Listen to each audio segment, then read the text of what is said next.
ಕೇವಲ ಒಂದು ಸಣ್ಣ ಭವನವನ್ನೇ ಕಟ್ಟಿಪಟ್ಟಂತಹ ಕಷ್ಟ ಅತಿರೇಕವಾಗಿರುವಾಗ ನಗರದ ಸುಸಜ್ಜಿತವಾದಂತಹ ಇಂದ್ರ ನಗರವನ್ನು ಕಟ್ಟಬೇಕು ಅಂತ ಹೇಳಿದ್ರೆ ಒಬ್ಬ ವ್ಯಕ್ತಿ ತನ್ನ ನೇರ ದಿಟ್ಟ ನಿರಂತರ ಯೋಜನೆಯನ್ನ, ದೂರದ ಆಲೋಚನೆಗಳನ್ನ, ಪ್ರಜೆಯನ್ನ ತನ್ನ ಮಕ್ಕಳಂತೆ ನೋಡಿಕೊಂಡಂತಹ ಧೀಮಂತ ನಾಯಕ ಕೆಂಪೇಗೌಡರು ಇನ್ನೆಷ್ಟು ಪರಿಶ್ರಮವನ್ನ ಇಟ್ಟು ನಮ್ಮ ಪ್ರಜೆಯ ಜೀವನ ಸುಸಜ್ಜಿತವಾಗಿರಬೇಕು ಅನ್ನುವ ಯೋಚನೆಯ ಮೂಲಕ ಕಟ್ಟಿದ್ರಲ್ಲ ಆ ಬೆಂಗಳೂರನ್ನ ಎಷ್ಟು ಆಶ್ಚರ್ಯವಾದಂತಹ ಕೆಲಸ ಅಂತ ಒಮ್ಮೆ ನಾವು ಅವರ ಅನುಯಾಯಿಯಾಗಿ ಇರ್ತಿದ್ದೀವಲ್ಲ ಅದಕ್ಕೊಂದು ಹೆಮ್ಮೆ ಪಡ್ಕೋಬೇಕು. ನಾವೆಲ್ಲರೂ ಕೆಂಪೇಗೌಡರ ಕುಟುಂಬದವರು ಅಂತ ಹೇಳ್ಕೊಳ್ಳಿಕ್ಕೆ ಒಂದು ಹೆಮ್ಮೆ, ಒಕ್ಕಲುತನವನ್ನ ತನ್ನ ಜೀವನದ ವೃತ್ತಿಯನ್ನಾಗಿ ಇಟ್ಟುಕೊಂಡು ಬಂದಂತಹ ಹೆಮ್ಮೆಯ ಸಮುದಾಯ ಒಕ್ಕಲಿಗ ಸಮುದಾಯ. ಈ ಒಕ್ಕಲಿಗ ಸಮುದಾಯದಲ್ಲಿ ಹುಟ್ಟಿದ ಮೇಲೆ ಇದ್ದಾಗ ತನ್ನ ಕರ್ತವ್ಯವನ್ನ ಚಾಚು ತಪ್ಪನೆ ಮಾಡಿದಂತಹ ಕೆಂಪೇಗೌಡರ ಹೆಸರನ್ನ ಇಂದಿಗೂ ನೆನೆಸ್ಕೊಂಡು ಬಂದಿದ್ದೀವಿ. ಹೌದಲ್ವಾ? 517 ವರ್ಷಗಳಾದ್ರೂ ನೆನೆಸ್ಕೊಂಡು ಬಂದಿದ್ದೀವಿ. ನಮ್ಮ ತಂದೆ ಹೆಸರು ನೆನಪಿದೆ ನಮ್ಮೆಲ್ಲರಿಗೂ, ಖಂಡಿತ ಹೌದಲ್ವಾ? ತಾತನ ಹೆಸರು ಚೆನ್ನಾಗಿರ್ತದೆ, ಅವರ ಅಪ್ಪನ ಹೆಸರು ಅಯ್ಯೋ ರಾಮ. ನಮ್ಮ ಹುಟ್ಟಿಗೆ ಕಾರಣವಾದಂತಹ ಮುತ್ತಾತನ ಹೆಸರು ನಮಗೆ ಗೊತ್ತಿಲ್ಲ. ಆದ್ರೆ 517 ವರ್ಷಗಳ ಕಳೆದರೂ ಕೂಡ ಕೆಂಪೇಗೌಡರನ್ನು ನೆನೆಸ್ಕೊಂಡು ಬಂದಿದ್ದೇವೆ.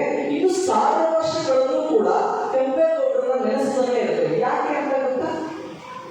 ನಾವು ನಮ್ಮ ತಂದೆ ನಮ್ಮ ತಾತಂದರು ನನ್ನ ಸಂಸಾರ, ನನ್ನ ಮನೆ, ನನ್ನ ಮಕ್ಕಳು, ನನ್ನ ಮಡದಿ ಅಂತ ಜೀವನವನ್ನು ಕಳೆದ್ರು. ಯಾಕಾಗಿ ಅಂದ್ರೆ ತನ್ನ ಕುಟುಂಬದ ಪರಿಯನ್ನ ಇಟ್ಕೊಂಡು ಕುಟುಂಬ ವ್ಯವಸ್ಥೆಯನ್ನ ನಿರ್ವಹಣೆ ಮಾಡೋದ್ರಲ್ಲೇ ತನ್ನ ಜೀವನವನ್ನೆಲ್ಲ ಕಳೆದ್ರು. ಒಂದು ಮನೆ ಕಟ್ಟೋದೇ ಜೀವನದ ಗುರಿಯಾಗಿದ್ದವರು ಇದ್ದೀವಿ. ತನ್ನ ಮಕ್ಕಳನ್ನ ವಿದ್ಯಾವಂತರನ್ನಾಗಿ ಮಾಡಿ ಒಂದು ಹಂತಕ್ಕೆ ತರೋದೇ ನಮ್ಮ ಗುರಿಯಾಗಿರುವ ಪೋಷಕರನ್ನಾಗಿದ್ದೀವಿ. ಅಂಥದ್ರಲ್ಲಿ ಸಮಾಜದ ಕುಂದುಕೊರತೆಯನ್ನ, ನನ್ನ ಕುಂದುಕೊರತೆ ಅಂತ ಹೇಳಿದ ಸಮಾಜದ ಅಭಿವೃದ್ಧಿ ನಮ್ಮ ಒಬ್ಬೊಬ್ಬರು ಪ್ರೀತಿ ಮಾಡೋದನ್ನು ಕಲಿಬೇಕಾಗ ಅಲ್ಲಿ ಬಂದೀನಿ ಇದು ಆಗಬೇಕು ಉತ್ತರ ಮಾಡ್ಬೇಕನ್ನ ಆ ಸಂದರ್ಭ ಯಾಕೆ ಬಂದೆ ಅಂತ ತಿಂಗಳಲ್ಲಿ ಹೋಗಿದ್ದು ನಡೆಯುತ್ತದೆ. ಇಲ್ಲಿ ಕಡಿಮೆ ಕೆಲಸ ಇದ್ದೀನಿ, ನಿಮ್ಮ ಜೊತೆಗಿದ್ದು ಒಂದಷ್ಟು ನಿಮ್ಮ ವಿಚಾರಗಳನ್ನು ತಿಳ್ಕೊಂಡು ಸರ್ಕಾರಕ್ಕೆ, ಮುಖ್ಯಮಂತ್ರಿಗಳಿಗೆ ಯಾವ ಥರ ಕೆಲಸವನ್ನು ಮಾಡೋಣ ಅಂತ ಕಾರಣಕ್ಕಾಗಿ ಬರುವಂಥದ್ದು ಬಹಳ ವಿಶೇಷವಾಗಿ. ನಾನು ಬರುವಾಗ ಕೇಳಿದೆ, ರಾತ್ರಿ ಪೂರ್ತಿ ಫೋನ್ ಮಾಡಿದ್ರು ಹುಡುಗರು, ಯಾವ ಬರ್ತೀನಿ, ನಾನು ಬೆಳಗ್ಗೆ ಬರ್ತೀನಿ 11:11 ಆಗುವುದು ಸ್ವಾಮೀಜಿಯವರು ಹೋಗ್ತಾರೆ. ಸ್ವಾಮೀಜಿಯವರು ನನಗಿಂತ ಒಂದು 20 ನಿಮಿಷ ಮೊದಲು ಬಂದಿದ್ರು, ಬರ್ತಾರೆ ಕೇಳಿದ್ರು ಮನೆಗೆ ಇವತ್ತು ಭಾನುವಾರ 2-3 ದಿವಸ ಇಲ್ಲಿ ಬೆಳಗ್ಗೆ ಭಾರಿ ಜನ ಮನೆಯಲ್ಲಿ ಅವರೆಲ್ಲರನ್ನು ಮಾತಾಡಿಸಿ ಕಳಿಸಿ ಬರುವಂಥ ತಡ ಅದು ಕೂಡ ವಿಶೇಷವಾದ ಕಾರ್ಯಕ್ರಮ ಆಗಿದೆ.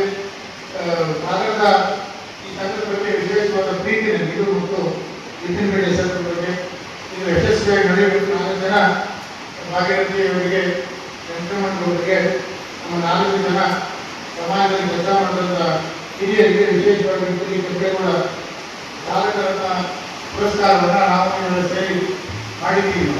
ಹಾಗೆ 20-22 ಜನ ಮಕ್ಕಳಿಂದ SSLC ಮತ್ತು PUC ಪಾಸ್ ಮಾಡಿದಂಥ ಹೆಚ್ಚು ಅಂಕ 90 ಅಂಕ ಇದು ಹೆಚ್ಚು ಪಡೆದವರಿಗೆ ಹೇಳಿದರು. ಅಂದರೆ ಅಂಗಡಿ ಕೆಲಸ ಪುಸ್ತಕ ಅಲ್ಲ ಅಂತಲ್ಲ, ನಾವೆಲ್ಲ 35 ತೆಗಿತಿದ್ವಿ, ನಾವು 100 ತೆಗೆಯಿದ್ರೆ ನಾವು 3 ವರ್ಷ ತೆಗಿತಿದ್ವಿ ನಾವು. ಆದ್ರೆ ನಾವೇನು ಕಟ್ಟಲ್ಲ ಅವತ್ತಿನ ಪರಿಸ್ಥಿತಿ ಹೇಳಿದ್ರು. ಮಕ್ಕಳು ಹೋಗಿ ಇವತ್ತು ಬಹಳ ಪೋಷಕರು ನಮ್ಗೆ ಎಷ್ಟೇ ಕಷ್ಟ ಆದ್ರೂ ಮಕ್ಕಳು ಓದಬೇಕು,